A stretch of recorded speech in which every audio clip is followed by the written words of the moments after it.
this episode of China Unscripted, the CCP is taking over the United Nations and the US is footing the bill. But it's even worse than you think. Welcome to China Unscripted. I'm Chris Chappell. I'm Shelley Zhang. And I'm Matt Ganeshta. Joining us today is Ambassador Kelley Currie. She spent 2 years at the United Nations as deputy to Ambassador Nikki Haley and has spent many years in U.S. foreign policy related to Asia. She's now a non-resident senior fellow at the Atlantic Council. Thank you so much for joining us today, Ambassador. You're very welcome, and thank you for having me. So right now you're in Sarajevo this week for the World Uyghur Congress. Now, pretty much everyone watching this show understands that what the CCP is doing to the Uyghurs is genocide. But as I understand it, the U.S. government was resistant for a while of actually applying that label. And you were instrumental in getting the Trump administration to start to call it a genocide. Can you tell us about that? How did you do that? Well, it was a team sport, so I always resist that label. But I will say that there definitely was resistance, and it required a team in order to overcome it. And even after we got the determination, the lawyers at the State Department continued to attempt to sabotage it, attempted to get it overturned by the incoming Biden administration, and then leaked their objections to the determination to the press after the fact, even after Secretary Blinken had reaffirmed the determination. So it was, it just shows you the level of resistance that was taking place inside of the department, primarily from the Office of the Legal Advisors, and lawyers and others in the State Department who were deeply reluctant to actually label what was going on with the Uyghurs as a genocide. And I was very fortunate that we had strong support from the secretary himself, that he had asked for the investigation. He had requested the investigation. And the bureaucracy's mistake was they did not provide him what he asked for. They basically ignored his request and then gave him something that he didn't ask for. And so he turned to several of us in the department who he knew could give him what he was asking for, which wasn't a fait accompli, but it was the argument of what was going on and an assessment of what was going on. And when I say that the level of trepidation about this within the career bureaucracy was such that they would not even answer the question of whether what was happening in China to the Uyghur people under Chinese rule to the Uyghur people was a genocide, that they avoided the question put to them by the Secretary of State. It tells you what we were up against. But as a matter of just, he's the constitutional officer, he's the boss at the State Department, the Secretary of State is the boss at the State Department. Yeah. And if the boss asks for something at the State Department, you have two choices. You can provide it or you can quit. And in my opinion, especially as a political appointee, I felt like those were the options.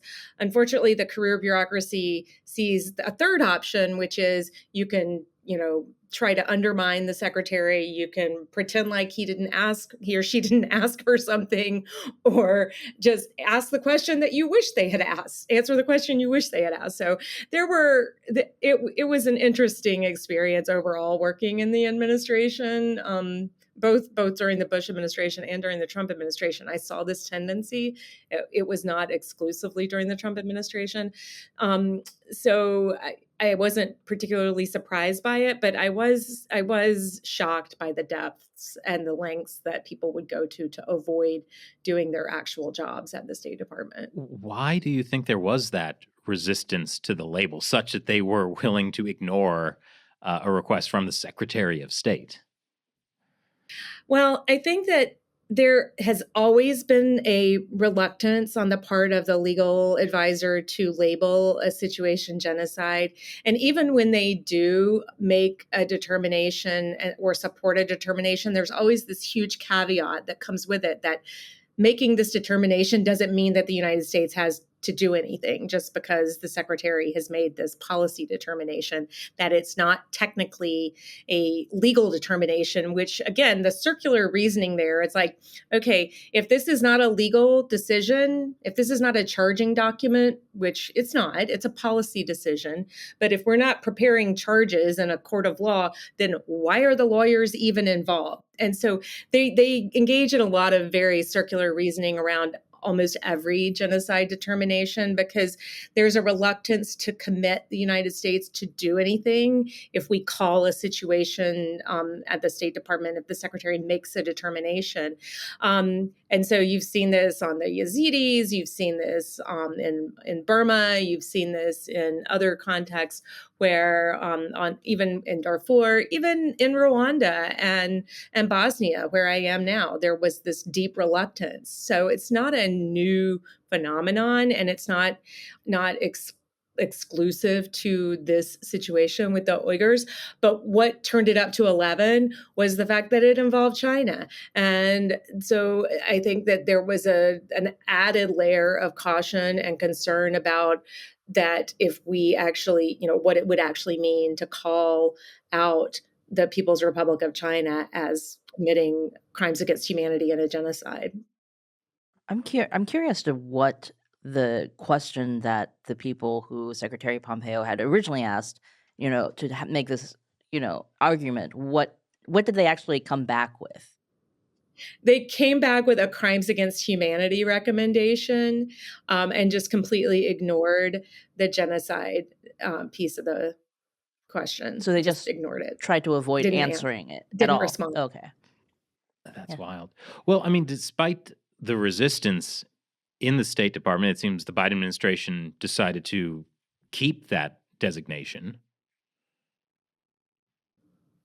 Yes, they did.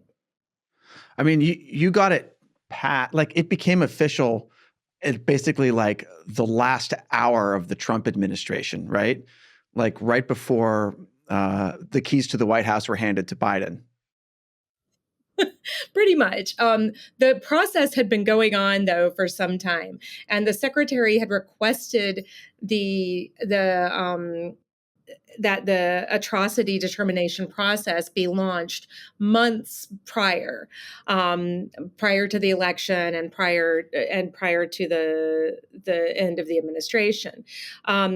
And for actually the last 2 years of the Trump administration, there had been a lot of internal discussion at the level below the secretary among those of us working on this issue about what to call what was happening there, because it was really difficult to put a name on it. And as someone who has worked on a lot of atrocity determinations and worked with a lot of in a lot of atrocity contexts, I personally was not totally comfortable with calling what was happening a genocide up until about May of 2020, at which point we got the evidence of the population control measures that were being applied in the Uyghur region, because the elements of the genocide required, we saw the intent there on the part of the party, but I was concerned that we didn't have a strong enough case on the elements, and I did not want to do a determination that could be so easily that would be easily overturned or ignored by anybody else, by either the Chinese or other allies, or if there was a change in administration. And so I had been very strongly arguing that we needed to take a pretty cautious approach, and that we needed to be clear that we were meeting the elements of genocide. But once we got the evidence that we got hard evidence that the Chinese party state, was trying to reduce births within the Uyghur community to sub-replacement level. And if you put all of the pieces of the policy together, it showed how they were targeting the Uyghur population for population reduction to below replacement level. That was enough for me to then go back into the process and say, I think that we now have enough that we can start, that there are enough elements there that we can start to put together a formal package to make a determination. I knew it was not going to be easy, and my colleagues, we all knew it was going to be difficult, but I felt like that gave us the strongest chance with the boarding schools, that they were sending Uyghur children to boarding schools, and the birth rate efforts, the population control efforts, that we could make the hard argument. Because so many people associate genocide with a huge mass killing event, that we were making a somewhat novel case, not according to the elements of the convention. The convention's very clear on this, but I think that because it is a policy and ultimately a political and policy decision, we did need to have really strong evidence. And once we had that strong evidence regarding the population control, I felt comfortable pushing for the determination within the system, which then sets off a process that took about 6 months. So the most genocide-y thing you found evidence for was what, like forced sterilizations? So under the Genocide Convention, there are certain elements of the intent to destroy the population in whole or in part, which is what genocide, which is what is required, and coercive population control, so as to reduce the birth rate of the targeted group, is one of those elements. There are other elements as well, but that was the one that really the detention and the concentration camps were there also, and the treatment, the other treatments that I think are more well known, but the boarding schools and the removal of children from the ethnic group into another, which is the boarding schools, were the removal of children, which is an element, and the limitations on births, which is another element. These are explicit elements in the Genocide Convention that China's treatment of the Uyghur people was breaching. Did you find any evidence of basically using Uyghurs as an organ bank for forced organ harvesting? We did not see that. There were rumors, and there were certainly anecdotal evidence of this. And then there were other things that were kind of I guess you would call in a court of law circumstantial evidence, in terms of the genetic testing that was being done on Uyghur detainees, the profile of individuals who disappeared and whose fate became unknown within the detention system, and certain aspects of how the survivor testimony that talked about the kind of health and genetic activities that were going on in the places of detention. But we were never able to get the kind of evidence on that we felt strong enough to rely on. It was just too circumstantial and too anecdotal. But at any rate, you got the label genocide to be official. So these labels, even though there's no specific action required that's attached to them, I mean, if that's the case, what is even the value of having the U.S. government officially say, yeah, it's a genocide, yeah, it's crimes against humanity, but we're not going to do anything? Well, first of all, it does obligate us to do things, and if we. And so I think this is, again, an argument that I would have with the lawyers, where they put this caveat out that it doesn't require us to do anything.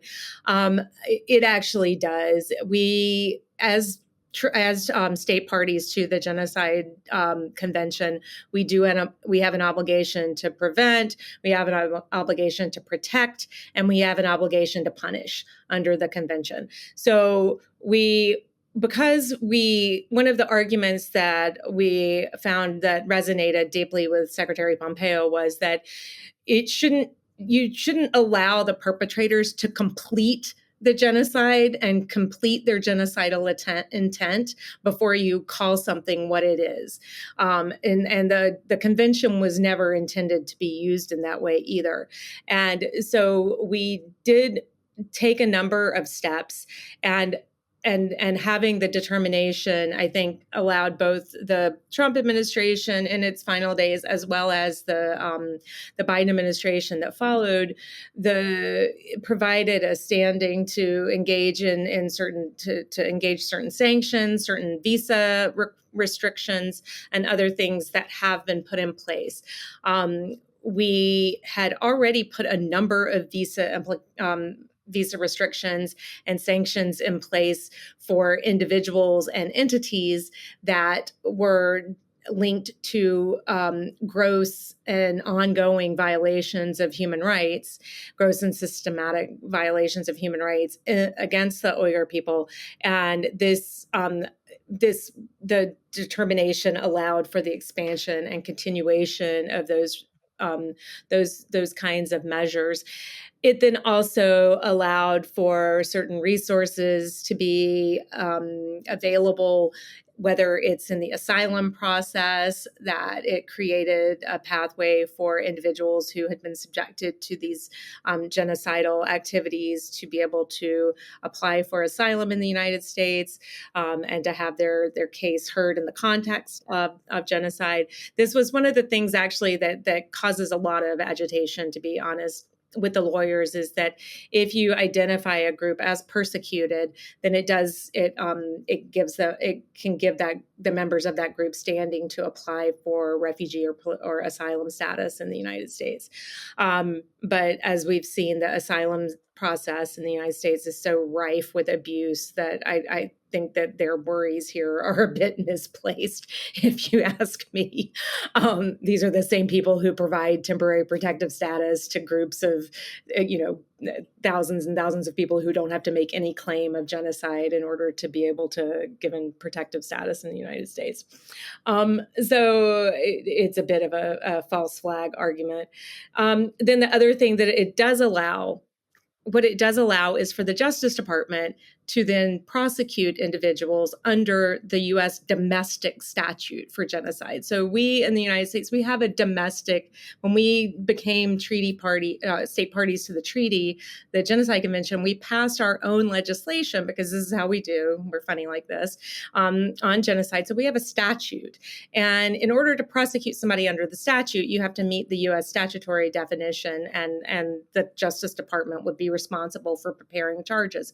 But it creates the possibility that individuals who are responsible for the genocide could be charged under U.S. law. So the possibility is there now that the determination has been made, whereas before the possibility was not really there. Now, you mentioned that there's been resistance to labeling other things genocide as well, but something about this being tied to China specifically made things worse. Why did that matter?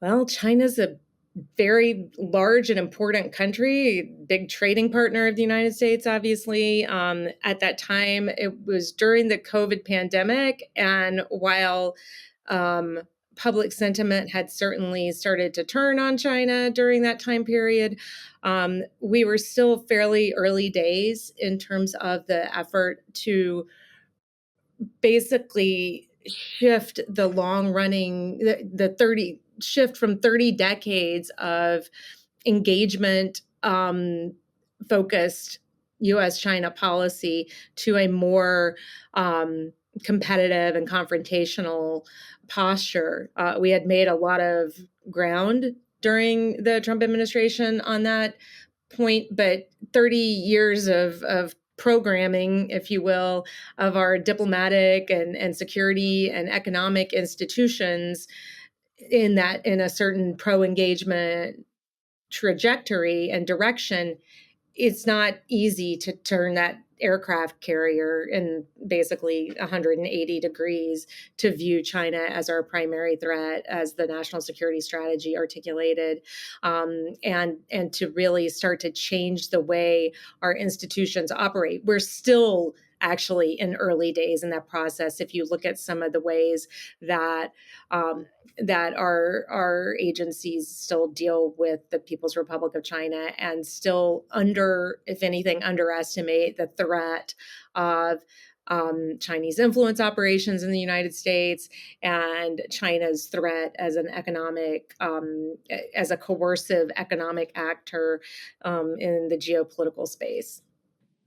Now, this leads to the next question. The U.S. was using the UN Genocide Convention for this. I know from your time at the UN that you saw that China is a very powerful force in the UN.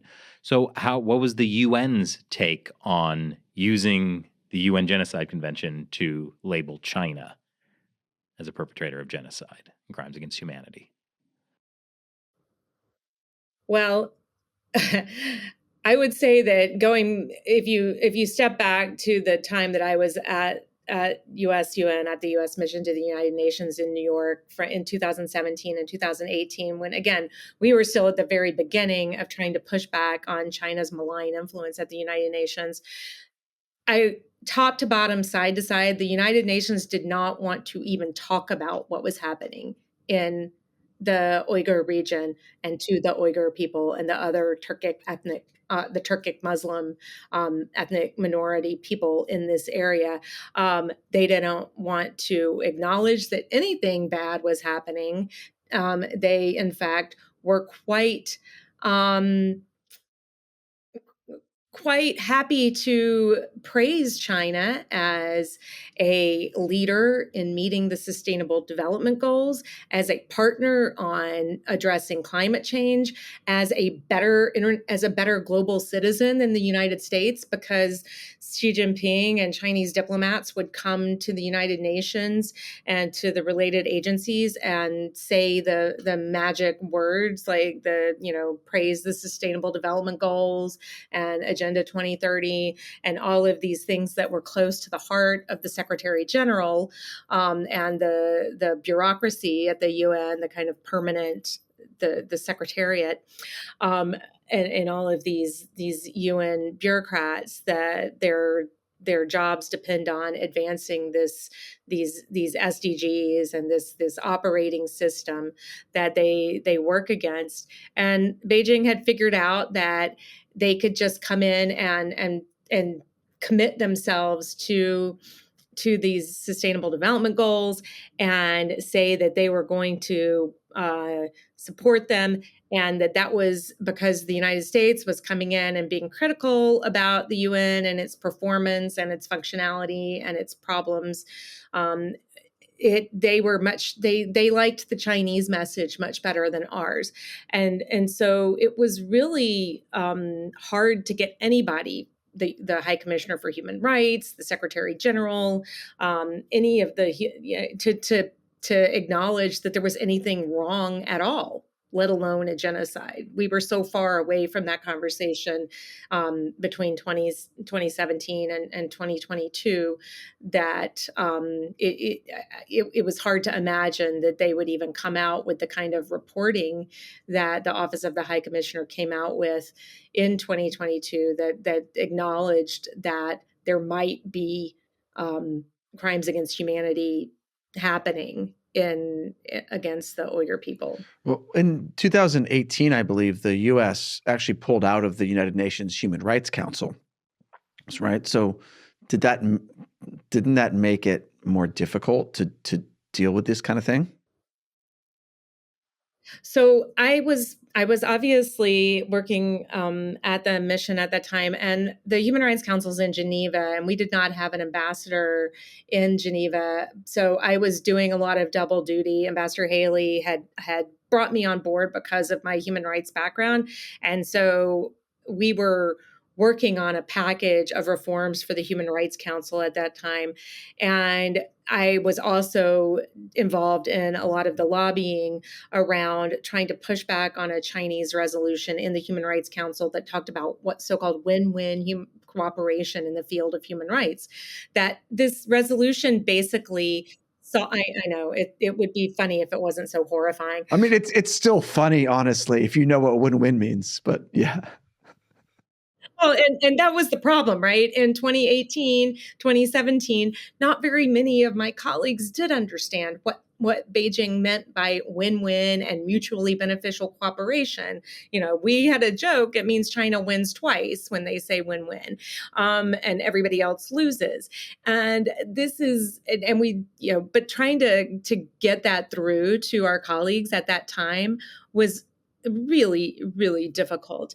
And again, the Uyghur genocide was already well underway by then, and and I'm talking about our closest allies, our Five Eyes allies, and that group plus some of the UN member states in the European and other in the European group who hold themselves out as like the highest avatars of human rights in the system, that they are so committed to human rights. But when it came to talking about China's human rights violations, they were like, oh, we're going to do win-win cooperation with them and help bring them into the system, and it's going to be great. And I'm looking at these people like, I mean, are you on crack? Like, what are you doing? It was just insane. And so we had to do a lot of retail diplomacy to just an education of colleagues who they believed Beijing when they came into these multilateral settings and said, we love the UN. We want to place the UN at the center of the multilateral universe, and we are going to support the SDGs with everything we've got. In fact, we're going to, the Belt and Road is the SDGs, and the SDGs are the Belt and Road. And these people were like, yay, that's wonderful. And I'm like, oh my God, again, what is wrong with all of you? It was, I felt sometimes like I was in the upside down, it was just crazy. So as someone who had a long background of dealing with China and knowing how the party thinks and what the party means when they say these things, and dealing with colleagues who just took it all at the most, face value, rose-colored way, it was pretty insane. And so in 2018, before we made the decision to withdraw from the Human Rights Council, we had gone in and put forward a very, very modest package of reforms, and we had been asking our partners to vote against this win-win China human rights resolution. Our partners refused to even do the slightest things to address some of the most egregious problems with the Human Rights Council, including dumb stuff that it was doing that caused it to run out of money every year. We're like, can we at least fix some of these things so that, it's not running out of money every year, and we don't have to turn around and like write additional checks at the end of the year because they've mismanaged their agenda so badly? Can we also like do a couple of small things so that we only have like maybe one anti-Israel session instead of 3, which, was the norm at the time? I mean, can we just like keep it all in one instead of having it spread out across 3? It's really small, minor things that we thought everybody agreed needed to happen. And I'll tell you something that I haven't really publicly said much. I got more cooperation from the Palestinian representative in Geneva than I did from my European friends on these things. They were like more open to some of this stuff than the Palestinians, which was shocking to me. Yeah, it was like that. And so then when they all refused to join us in voting against this Chinese resolution, literally, if it had not been for the United States calling the vote and voting no, this thing would have passed by acclamation. It would have been, some of them abstained, some of them voted for it, but none of them voted against it with us. We were the only ones. And I came back from Geneva and I said to Nikki, I'm like, you know what? I'm done. I tried. I left it all on the table.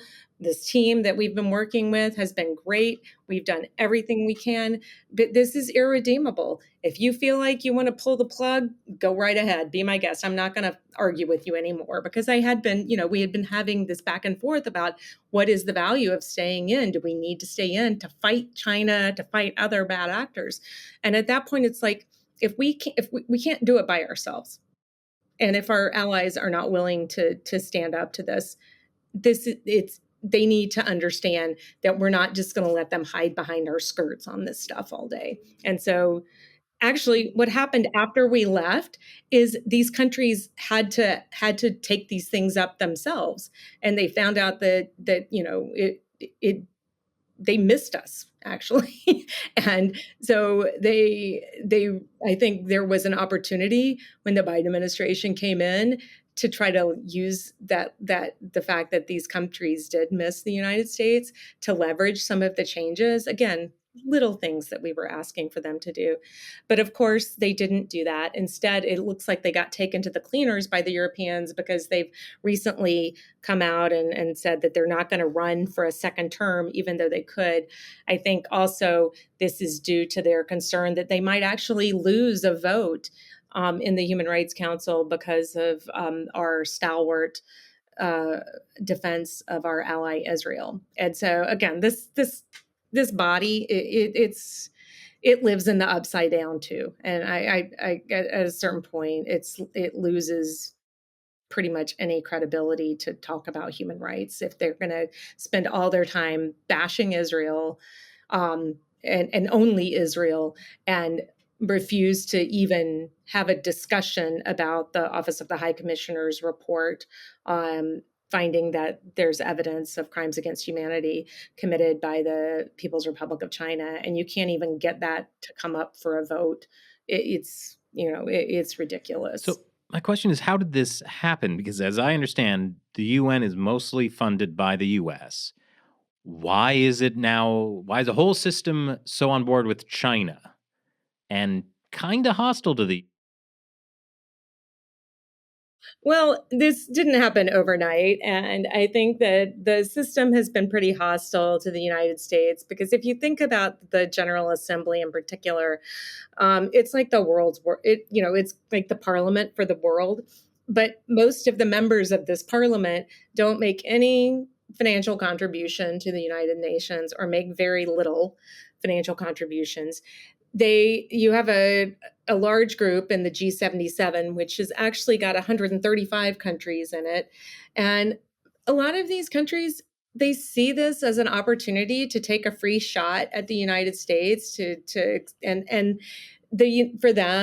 a lot of these countries, the United States just embodies this kind of system that they feel repressed by, even though whether it's the colonial past or neoliberalism or whatever you want to call it, they don't really have a very logical or articulate explanation for why they feel so oppressed by the United States, considering we haven't colonized any of them except the Philippines, who doesn't seem too upset about that.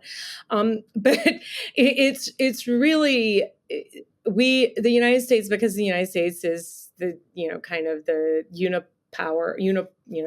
We were the only superpower after the Cold War.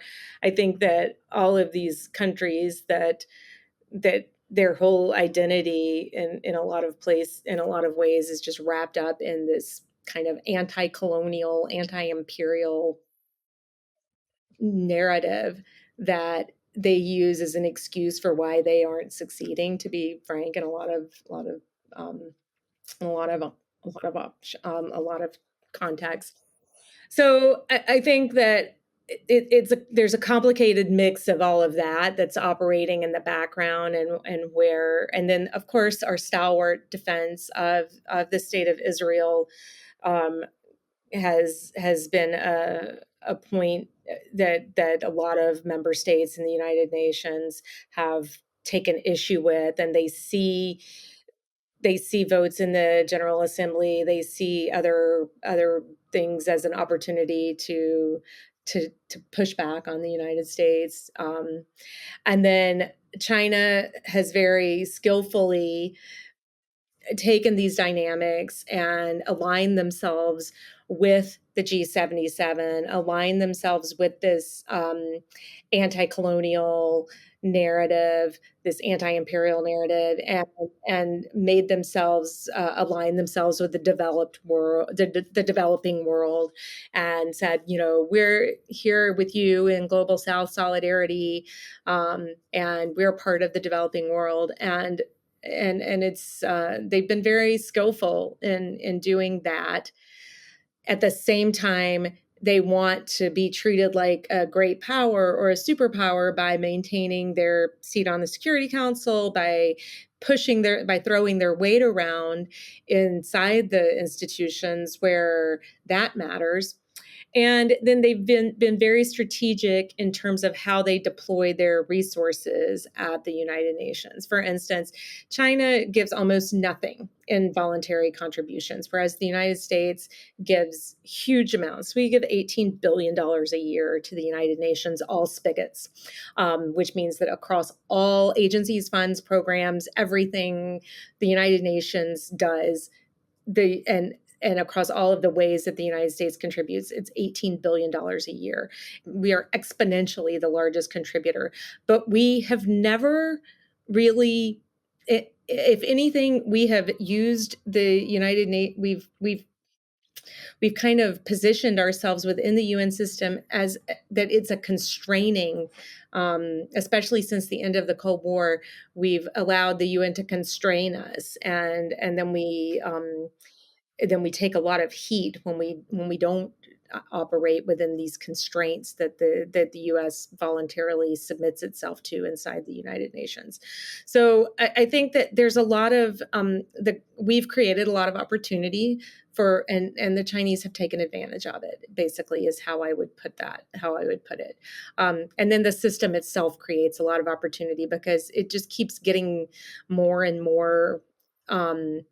They just keep adding things to their portfolio at the United Nations, and the Chinese can kind of throw a lot of. There's a saying in security in the military that quantity has a quality all of its own, and China has quantity. They can throw a lot of people at the United Nations, and a lot of state-directed resources that the U.S. They do things in a way that works within the grain at the UN, whereas we are constantly trying to get the UN to eat its vegetables, even under democratic administrations, more so than most countries, because we are the biggest contributor, and so we are the ones who are most concerned about waste, fraud, and abuse, for instance. Whereas if you aren't contributing as much as we are, you're not as concerned about waste, fraud, and abuse. And if you're China, you're like, ooh, waste, fraud, and abuse, opportunity for us. So it's, we have totally different approaches to these institutions. Wow.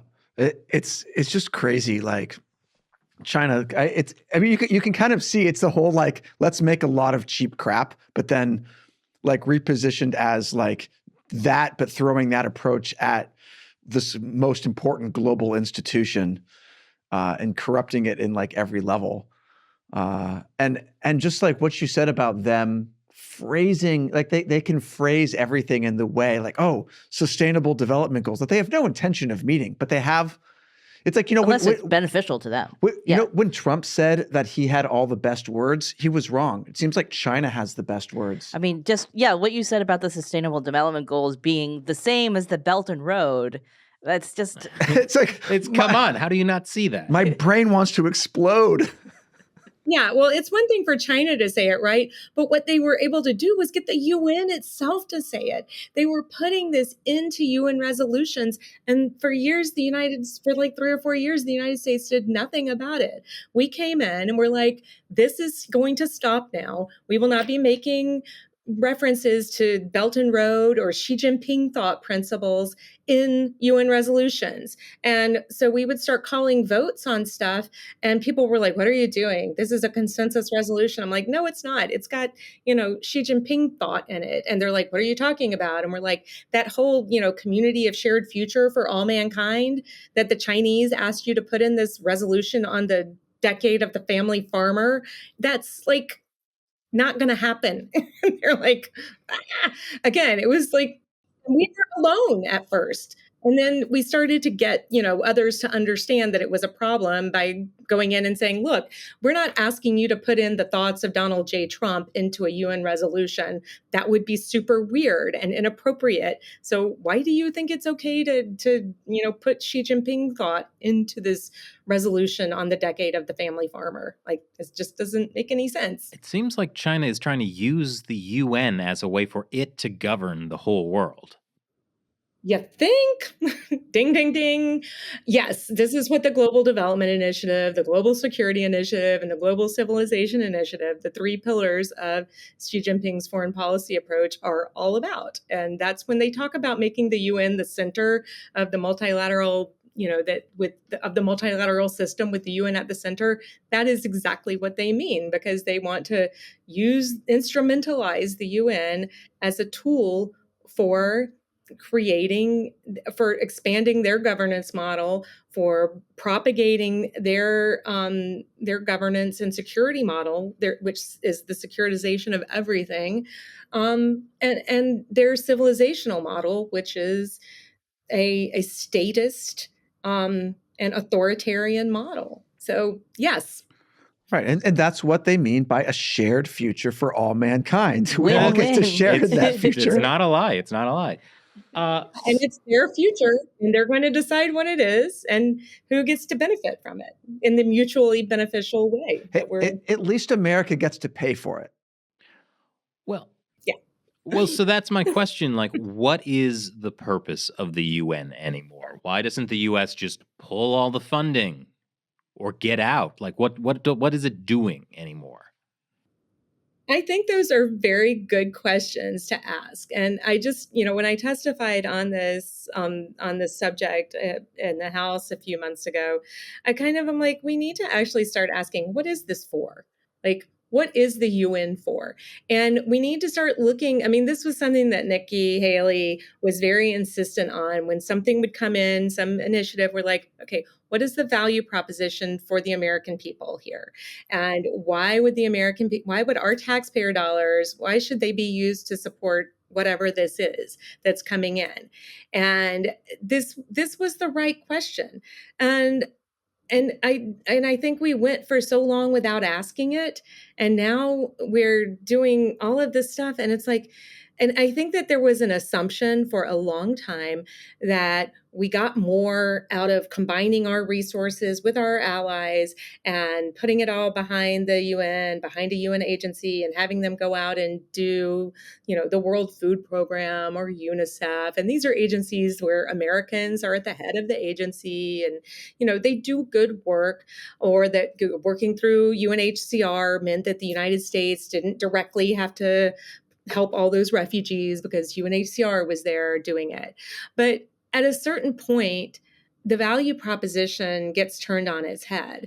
And if not only are we not getting credit on the ground from the beneficiaries of this assistance, but we are giving all of this money to these organizations, which then turn around and attack us every day as evil and as the problem, I think that we've lost the thread on what the value proposition is here, and the American taxpayers are not going to put up with it. I mean, I think that this is, and especially in an era of great power competition, where you have China and Russia and other rogue states like Iran and North Korea bandwagoning together. You see them at the BRICS. You see Antonio Gutierrez at the BRICS forum this week in Russia, being hosted by Vladimir Putin, war criminal who invaded a sovereign UN member state on the most specious of grounds.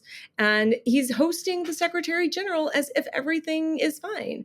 And with Xi Jinping standing there next to him, and the two of them talking about, how they've got opportunities unseen in 100 years to reshape the global system, and that they will be doing it together. And Antonio Gutierrez just sitting there lapping it all up and, eating cake with them. This is not for us at this point. And I'm not really sure how well it's serving the developing countries and the people in conflict affected countries at this point either, because you don't see the UN doing a very good job of mediation, of peace building. The more corrupted it becomes through the influence of these hostile and malign countries, the worse it gets at doing its basic functions. So I think that, like you said, at least we get to pay for it. I think that gravy train has got to to stop.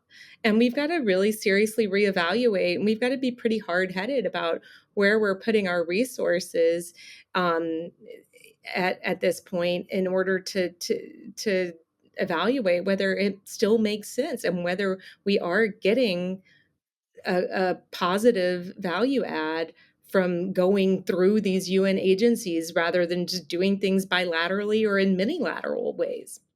I think it's interesting when you talk about like the value proposition to the American people, because I think most Americans don't really think about the UN, right? Like who thinks about the UN? If you think about them, maybe you think that they're like feeding starving children in Africa or, doing like the UNICEF or some of these things, but you don't really think about what they're doing on that global governance model that you're talking about, that the Chinese Communist Party is like hijacking. Yeah, you don't think about the 39 floors of UN bureaucrats making, healthy six-figure salaries that allow them to live in Midtown Manhattan and send their kids to private school for free up through college on the taxpayer dime, and who are, doing this in concert with the authoritarian government of the People's Republic of China. And I think that one of the things that I would say to my colleagues when I was in New York was, look, if the United Nations disappeared off the face of the earth tomorrow, it would not matter to the American people, because we do not rely on the United Nations to secure our nation. We do not rely on the United Nations for our economic development. And we do not rely on the United Nations to protect the human rights of the citizens of the United States of America. But your country, you rely on the United Nations to actually perform services and functions, and you need it to be effective. Is that what's happening here? Like, aren't you concerned about the fact that you see that this organization is a meaningful service provider for you and it sucks? I mean, like, doesn't that concern you at all? And so, I mean, it was a little bit more diplomatic than that, but talking to developing countries that actually do rely on technical assistance and other forms of support from the United Nations in very kind of pragmatic ways about, you actually need this place to work. And, here's a fun fact. What China is doing here is making it less effective, less efficient, less competent, because that's what they want. They want this entity to be more wasteful, more corrupt, and easier for them to manipulate. What was Hmm. the reaction from the developing countries you talked to? Kind of confusion at first. It was not a popular message, I will say. But they sort of kind of got it. Like, I think that a lot of these countries, they see how Beijing operates in their country. They don't need us to tell them that China, that these Belt and Road deals come with a boatload of corruption, with a boatload of bad environmental practices, with a boatload of bad labor practices, and all sorts of and terrible quality. They don't need us to tell them that, because they get to live through it and live through the consequences of it. And these projects, these Belt and Road projects, all of this, this global outreach by the People's Republic of China, it's great for the elites in these developing countries, but it's pretty terrible for the actual people. And so I think that there's a lot of space there that we don't take advantage of in terms of how we engage around this. We talk to the elites about how bad China is, and they're like, what are you talking about? I just got a new Mercedes thanks to the corruption that I got from the Belt and Road Project in my country. And so, yeah, they're pretty impervious to that conversation. But when you're talking to civil society, when you're talking to labor unions, when you're talking to environmental organizations and other grassroots people in these countries, they don't need to hear from us about how bad these projects are, because they are dealing with the downstream consequences of it. Right. Well, I mean, I think one of the challenges is that, there's like about 200 countries in the world, and most of them, the majority, are dictatorships, more or less. And most of them are small, right? And so you have a lot of these small dictatorships, and And China, as you mentioned, through its whole like, we're part of the global South, even though they're not. They're like, basically the leader for these dictatorships, and like, probably over 100 countries are seeing China as their leader because the corrupt leaders of those dictatorships get, the benefits, they get the Mercedes and so on. And then each of these countries gets an equal vote in the United Nations General Assembly. Like, that's insane to me. And by the way, most of them pay $10,000 a year. I mean, there's almost like a feeling that, well, the U.S. owes it to the world to pay for these international organizations, right? That is definitely part of the, 100%. Yeah. I'm just imagining these UN events, food paid for by American taxpayers, chairs paid for, all these nice elites of these dictatorships being Whining very and dining. comfortable.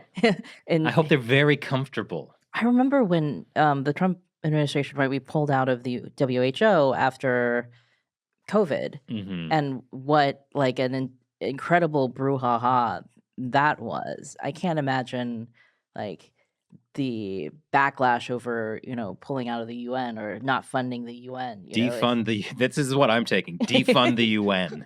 Well, I mean, look, if I had $18 billion, So a lot of our contributions, a lot of that $18 billion is purely voluntary. Our assessed contribution is a small fraction of that. So we, look, let's all pay our assessed contribution and not bellyache about it. Fine. That's again a very small amount. We should still require better practices and work on the waste, fraud, and abuse issues and institutional reform issues attached to the assessed contribution. But when it comes to our voluntary contributions, we need to really think very carefully about what it is that we are getting for those voluntary contributions every single year that we make them. And we shouldn't just automatically give them the way that we do. And I think that that's, there's become this kind of automatic reflex that, oh, there's a humanitarian appeal or there's this or there's that, and we're just going to give our percentage right off the top. And we've got to stop doing that. If we want to hold these agencies, funds, and programs and the institutions that they report up through accountable, we have to actually become much more hard-headed about the way we give money to the UN. That's just the bottom line here. I mean, wouldn't it make sense if instead of paying, all this 18 billion to the UN, couldn't we take the lion's share of that and start our own sort of, I don't know, kind of Marshall Plan like organization that is led by the U.S. government and does some of these really critical things, like feed starving people in some of these war-torn countries. But it comes with strings that while the U.S. is there, the civil liberties of these people need to be protected. And this kind of thing, because it is quite a bit of money. Like, you can do quite a lot with 18 billion. Yes, it is. And it is, not, when I look at our foreign assistance budget, I think that we need to think very carefully about and critically about how we are deploying all of our foreign assistance resources. And if you look at the institutions within that whole universe, the ones that do the best job, the ones that have the best track record, are the ones that do have the highest standards. And in this, I'm thinking about, for instance, the Millennium Challenge Corporation, which requires recipient countries. It's a real partnership where we work with those countries and set targets that they commit to meet. And we work with them on financing. We work with them on institutional reform. They have to meet a certain standard before they can even apply. We help them get application ready for Millennium Challenge. And then it's really, these projects have the best track record in terms of success. We need to also do a better job on our bilateral programs when it comes to humanitarian assistance. I think we still have a lot of problems with our bilateral humanitarian and development assistance programs. They're still stuck in a prior era and still underpinned by a lot of bad assumptions. And so we started to do some of this during the Trump administration with Administrator Green and his road to self-reliance, where we were trying to break cycles of aid dependency and help countries break out of this thinking about aid as a dependency, and rather building up their own capabilities. Because, if you think about we've been doing these development programs since the 1960s and 70s, basically since after the Cold War. Some of these countries, the fact that they haven't developed, and we've been pouring billions and billions of dollars into development assistance for them, it may not be that, there's definitely problems on the part of the country, but maybe we're doing something wrong here whether it's with the World Bank or the UN or our bilateral program. Maybe there's something wrong with the way we think about development if these countries continue to be full-on basket cases after being beneficiaries of hundreds of billions of dollars in development and humanitarian assistance over the past 60 years. So I think that that's something we need to really try to do a little more critical thinking around, in terms of just, and in some ways giving money to the UN is kind of the easy button. It's like, oh, we'll give this money to UN agency and they'll deal with the problem. And it takes us out of the critical thinking mode about, is this really going to help advance peace and security and prosperity in this country? So I think that there does need to be a radical rethinking about how we engage. And I think we see this in fits and starts, but it has not been consistent, and it has not been, and it gets undermined every time we change, every new administration. I feel like that, because people come in and want to do things differently, or they want to go back to a much more traditional approach on assistance. I'm just thinking about all this money we're giving. It seems so easy to spend other people's money. Yep, it is. And I think that's another thing that our policymakers, especially at USAID and at the offices at the State Department and USAID that give money to UN agencies, they don't really think of this as, taxpayer money. They think of it as their money. And I'm like, this is not your money. It's not it's that money that belongs to the American taxpayers, and we are stewards of it. And we have an obligation and responsibility to be good stewards, to get something for that investment. Well, and to make sure that we know that the agencies, funds, and programs that are receiving these funds are credible recipients, that they are doing what they are supposed to be doing with the money, and that they are meeting expectations of effectiveness. Now, you brought up, before we started the call, you brought up with me that it's not just the United Nations that the Chinese Communist Party is involved in. There's lots of other international organizations that the CCP has its tentacles in. What are some of those organizations, and what's that impact? Well, there's the whole family of UN agencies, and that's everything from the International Civil Aviation Organization, which manages the planes flying in the air, and the seabed mining agency that looks at what happens on the seabed in terms of who has the right to the minerals found on the seabed. Shipping, there's an alphabet soup out there of UN agencies, funds, and programs, and Beijing is all over them like white on rice, as we say. And then there's the Bretton Woods institutions, where China, the World Bank, the IMF, and where China has been consistently demanding a larger role, and without necessarily paying more, and without relinquishing their status as borrowers and their ability to tap into preferential and concessional lending, even as they demand more decision-making authority and power. Well, like the biggest recipient of World Bank loans is China, right? Yes. Because they're a Yes. developing country. And they're the largest developing country. Well, India is now larger. So, but yes. It's just the chutzpah of the CCP to then go in and be like, we also want control of this organization that's giving us all this money. Yeah, with support from, for a long time, the United States and other. Look, we operated under this delusion, not me, but I would say the United States and many policymakers in the United States and Europe operated under several delusions for many decades. One, that you know, the change through trade and that engagement would make them more like us delusion, the China fantasy that if we engage with them and we do business with them, then they will liberalize and become more like us. That has not proven to be the case.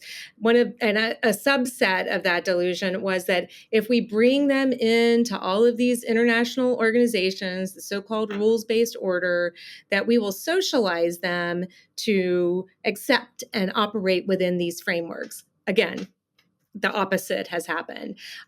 You know, they've corrupted and turned these institutions to make them more amenable to making them safe for Chinese autocracy.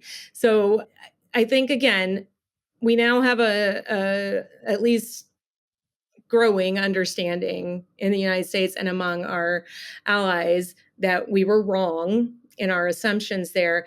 But in the process of 3 decades of this delusion, we created a monster, and it's we've given them a lot of tools and opportunities to insinuate themselves into these institutions and begin rewiring them to make them more amenable to Chinese dictatorship. Is it too late to do something about that? I don't know. The question is a good one, and I think the jury is out. I think it depends on what we're willing to do and how much, how serious we're willing to take that effort and how important these institutions are to us. It seems like if all of these institutions rely on U.S. funding, if the U.S. pulls the funding, then what is China going to be taking over? Well, they'll have to start funding it, right? And then they'll have even more power. No. Maybe. I mean, I don't know that they're in a position right now to do that. I mean, you've seen, especially in the past 3 years, that they've cut back on Belt and Road spending. It's gone way down. Their economy is in real trouble internally. And so the cracks in the China model are starting to become more visible. And so I think that, well, I don't believe that we can count on them to collapse of their own weight. I think we need to do everything we can to make sure that we're enabling that process. But it would, I don't know if it would shock you or not to know that there are, even at this point, people within the United States government and definitely people within European governments who are deathly afraid of the collapse of the Chinese Communist Party because they are much more comfortable dealing with the devil they know than with what might come next. So it's really hard to convince people to take an approach that either implicitly or explicitly is aimed at weakening the CCP's hold on power in China. That was the same thing with the Soviet Union, right? Yes, nothing has changed there. Well, what's ironic is that they think it's the devil they know and they're afraid of the alternative, but they actually don't know the devil. Yeah. Because if they think that when China at the UN says we're talking about a shared future for all humanity and win-win mutual cooperation, and they think those are good things, they do not understand this devil at all. I mean, I think it's kind of like the CCP's like propaganda about the importance of stability has influenced people to believe that, okay, it is like the CCP says, without the CCP, there would be no new China, right? So there's no, they can't conceive of a China without the CCP. So when the CCP is like, we make things stable, like that's like stability is the most important thing. It's like they basically bought into it. Yes. Well, and they even extrapolate it to think that the CCP cares about the stability of other countries, when I think that, you know, they care about stability inside China, but I think that they're perfectly comfortable dealing, at least under Xi Jinping, definitely under Xi Jinping, they are comfortable with a high level of instability in other countries as long as it creates opportunity for them to go in and exploit resources or work with politically vulnerable but very powerful people, like in the case of Myanmar or other countries that are facing internal strife, or Afghanistan, where the CCP is perfectly happy to go in and engage in resource extraction for its own purposes in very unstable places, as long as they can navigate that, because the West, the United States, we're much more risk averse and are not going to go into those places, and they have it basically to themselves. So this might be a difficult question to answer, but for anyone watching, what can they do about this kind of corruption in the UN? Well, I think first of all, take your rose-colored glasses off and stop just assuming that the UN is some benign entity that's a bunch of do-gooders doing good things.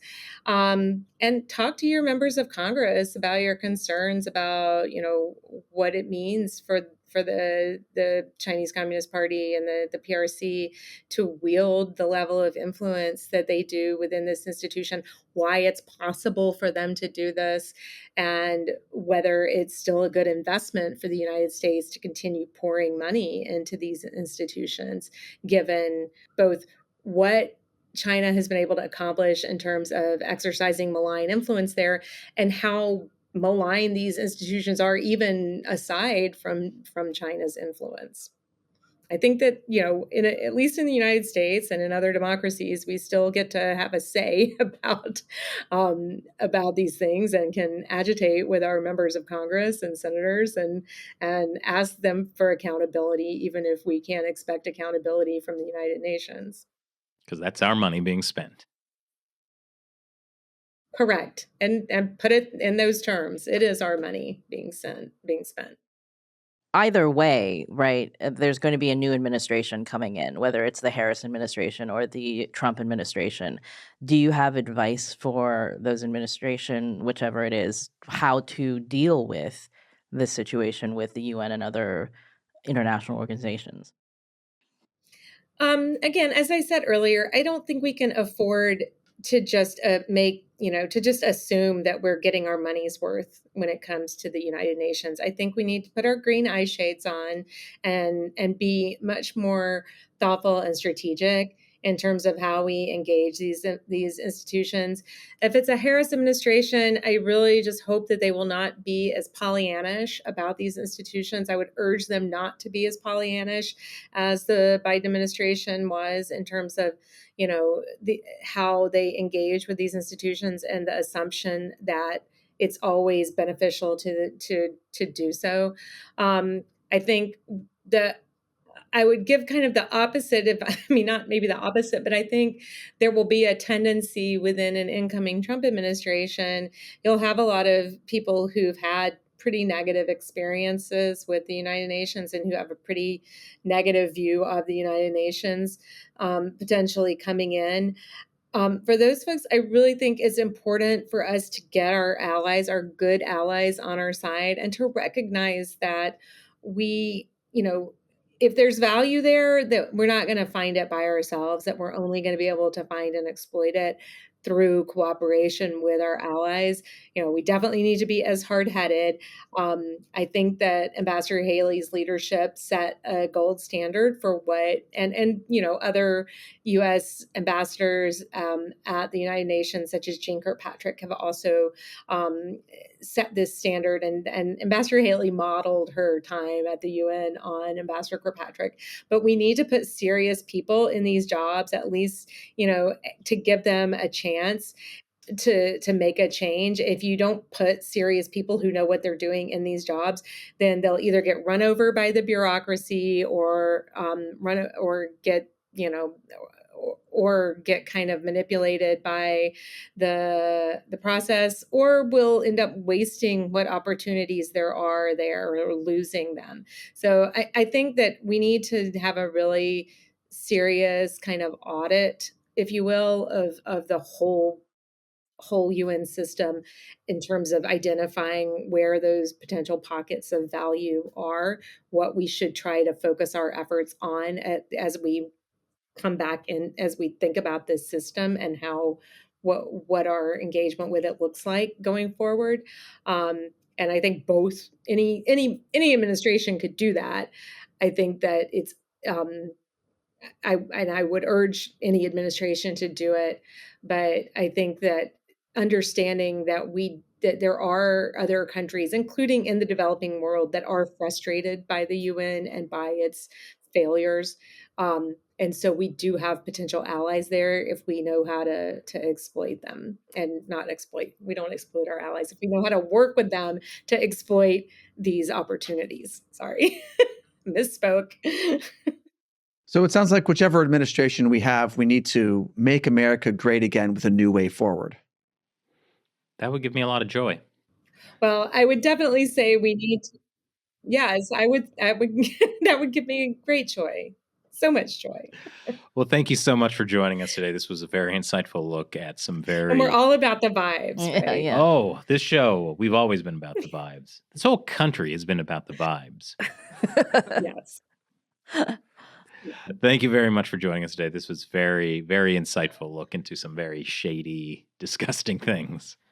Well, I always enjoy talking about the shady side of the UN. And we didn't even get to my favorite topic, which is the Secretary General's Chinese slush fund, but maybe next time. Oh, I have a feeling there will continue to be corruption, and there will be lots to talk about in the future. So yes, we would love to have you back on. Yes, you're welcome. My pleasure. So do you think the solution to most things is to just let it burn it down? Burn it down. I think that's actually the opposite of the message that Ambassador Currie was saying at the end about how we need to figure out a way to work with, allies in the UN. Like the UK. I just saw that they arrested a woman for praying in her head. Good allies. That has nothing to do with what we're talking about at the UN. Well, I mean, if we're talking about dictatorships. Well, she suggested working with developing countries that the CCP is targeting, right? Solomon Islands. That might be frustrated with what the CCP is doing. I don't think the Solomon Islands is there yet, but there are countries that are on the back end of all of the Belt and Road stuff that have now realized that they did, in fact, sign away their soul to the devil and are regretting it. So I think that there are countries that you can work with that you may not, agree with on everything. But that could be easily done as a unilateral thing. Like, that doesn't have to be through the UN. No, I mean, this is like if you want to essentially reform the UN. Like, if it's even possible to reform the UN, this is how you do it. Or if it's gone League of Nations route. But there are bilateral and multilateral options as well, right? And yeah, Shelley mentioned, like, you have a developing country like in the Balkans that has, half a bridge built by China that this country paid for at the expense of letting in not only like, all this like Chinese like corruption and gambling and human trafficking, but also they don't even get the thing that they paid for, and they've signed away their rights to China essentially. I mean, but they've got half a bridge. They've got half a bridge, which is arguably much worse than no bridge at all. Is it worse than a bridge too far? Yeah, because a bridge not far enough is not good for anything. Yeah. If it goes halfway across the ravine, I would say you're in trouble. Well, I guess it depends on what it's over. It could be a very nice diving board. I don't even know where you're going with this, Chris. Defund the UN. That's where I'm going with it. Yeah, I mean, you can use that as a threat, but you have to be prepared for it to succeed. In which case, like, I don't know. I mean, look, the League of Nations fell apart. This was the institution created after World War I, and it fell apart. And that is essentially one of many factors that allowed for World War II to happen, is that you lost this kind of global institution.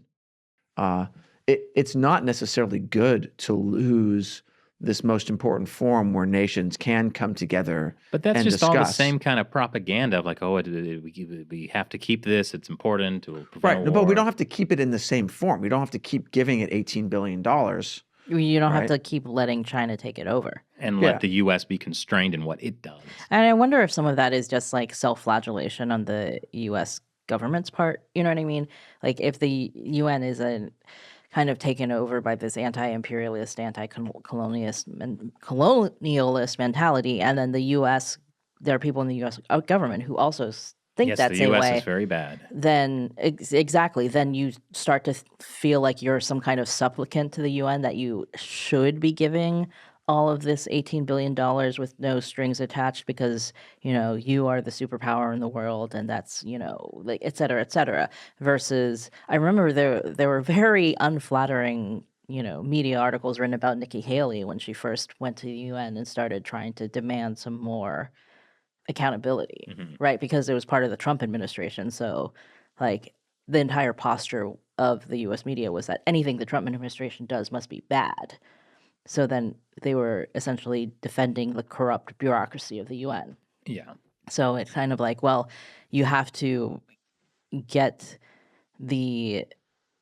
like, if you're going to do this, if you're going to go into the UN and try to leverage what the US does for the UN in order to try to reform the UN and make it a better place, then you have to go in with the correct mindset, right? That you're not going to let yourself be bullied by, people who do not want what's best for the US and may not want what's best for the UN either, right? Yeah, I feel like, and stop me if I'm getting a little too philosophical here, but it seems like over the last few decades, there's this sense of shame that's sort of blanketed a lot of Americans and American bureaucrats. The sense of shame of, like, who we are, like, as a nation. We've done all these horrible things, colonialism, slavery, and I mean, so on. We didn't really do, but anyway, We didn't do the slavery, colonial. yes. Well, yeah. Well, and this shame, this, like, deep sense of shame for all these things in the past, basically makes us want to give up our power in the future to, like, anyone else. And the problem with that, and it's not to say that we didn't have slavery, because we did, and it was horrible, right?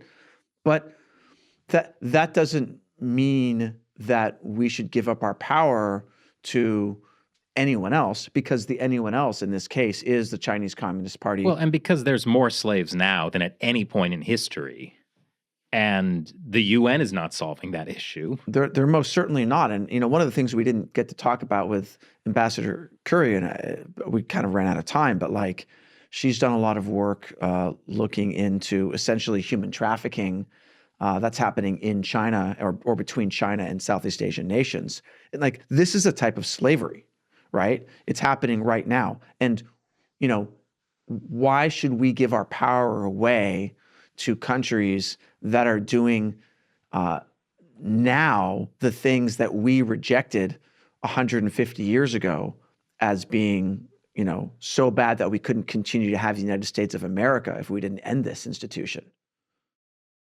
Well, yeah, I mean, is that a rhetorical question, or are you going to answer it? Like, Yeah, why? it's rhetorical, Yeah. I guess. Okay. I mean, this shame that you're talking about was a specific tactic that I know the Soviet Union and Chinese influences pushed, as well as just fellow travelers who felt like we have to reframe.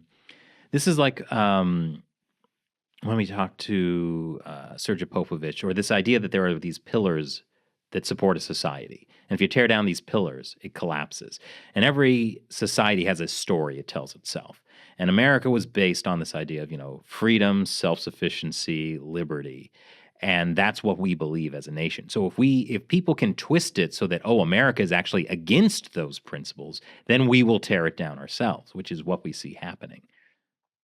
Right. I mean, you could look at the story of America as being the story of, like, the shameful story of how we had slavery for the first, almost 100 years, or like 80 years of our founding. Or you could look at it as the story of the nation that started with slavery and said, hey, this is wrong, we have to stop it, held the nation together despite that, forced that terrible institution to end. It took a while, and it shouldn't have taken that long, but we did it. And then it took another 100 years to tear down the terrible Jim Crow laws, but we did it.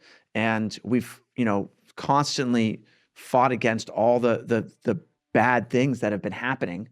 Like, you've got whether it's, discrimination in the workplace, or redlining, no loans to Black communities, all these things. Like we have worked very, very hard to mitigate these things.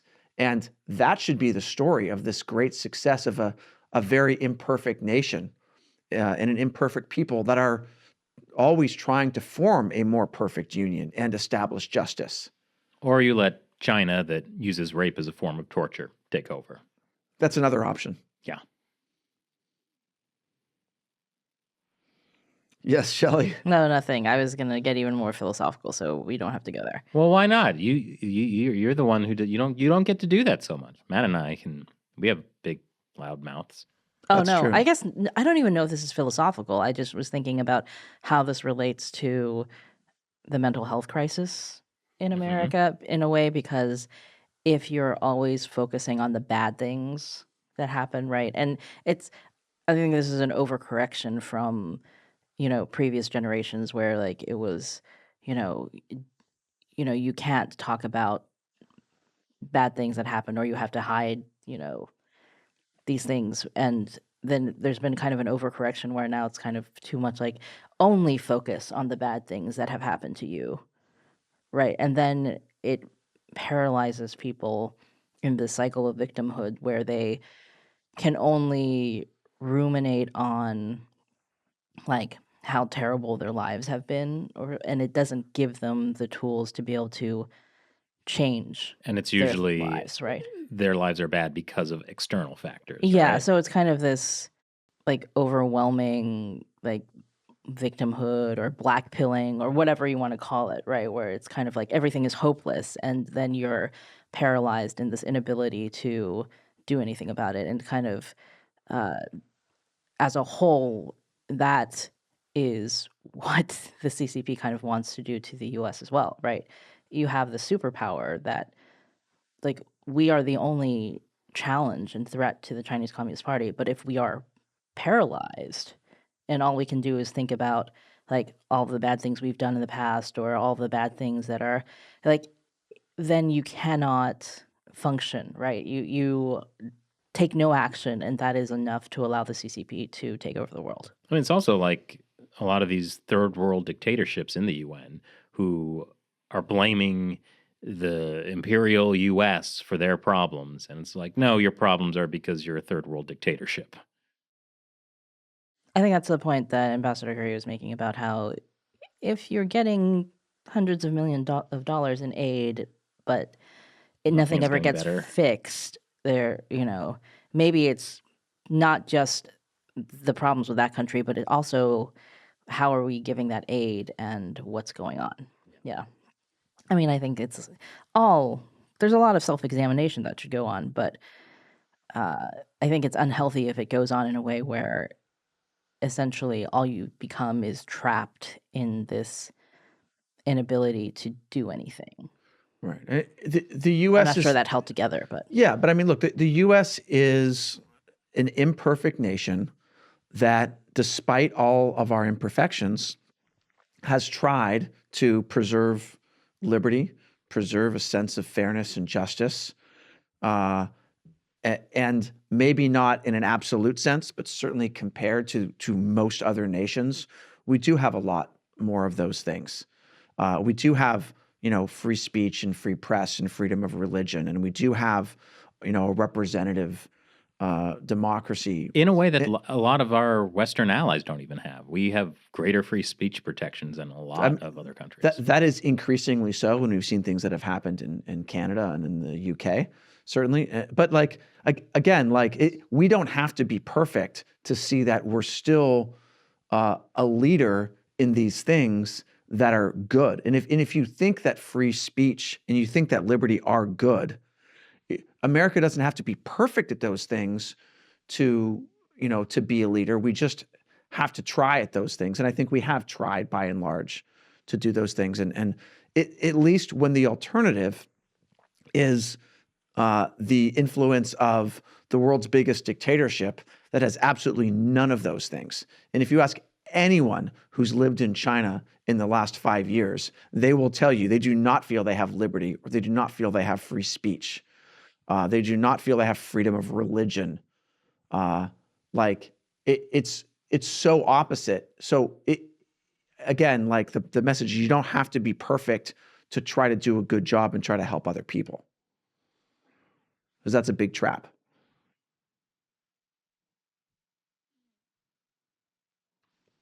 That's right. I think that's a trap that the CCP exploits, basically. Oh, they do. What do you think? Let us know in the comments below. Once again, I'm Chris Chappell. I'm Shelley Zhang. And I'm Matt Gnezda. We'll talk to you next time.